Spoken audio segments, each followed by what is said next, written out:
Hallelujah. Silam te lam pi chito pasen tunga thala khom na la sakhom ni.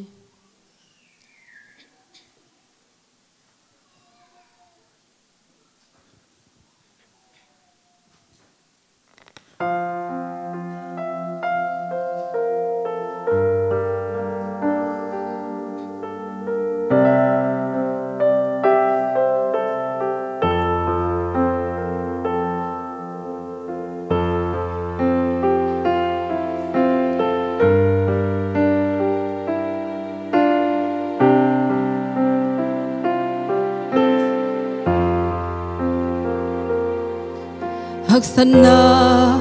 bồi na tên hùng tuom zela khát vây vây là hậu tên hùng xuân thay zela cầm sim thầm hôm yal bi sung mây keng lâu hi lên agam mang ding hi zen ve na khete ding in hong sun thei zel mo to jesu le ling lu khu na phok zelo hi lei tung i chuang na te bel gen tham ke ye apiang bang bang to ba tung a lung dam ni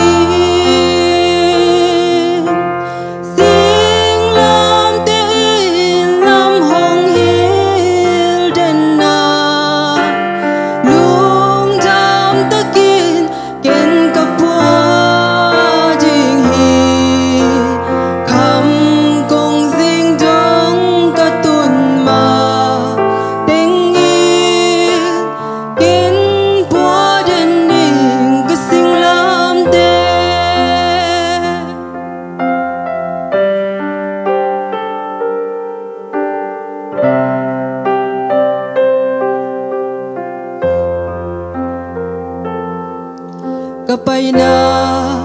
ken sia guam chuk tam lua khat vei vei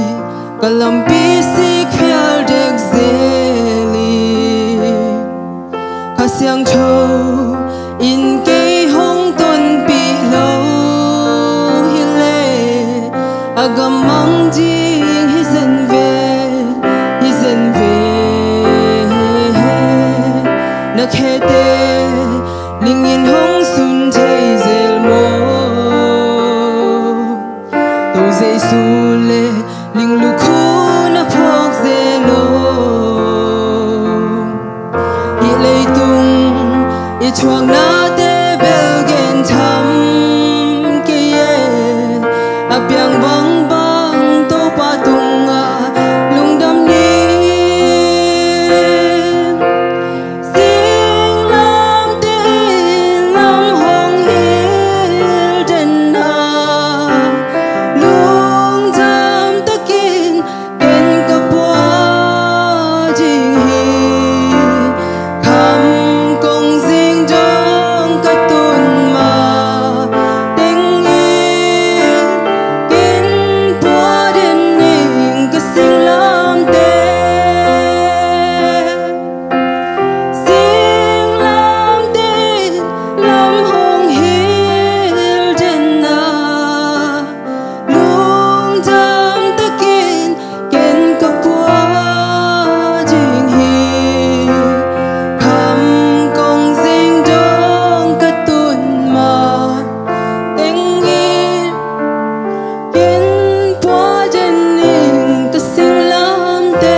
Yesus mencanda ngata hai.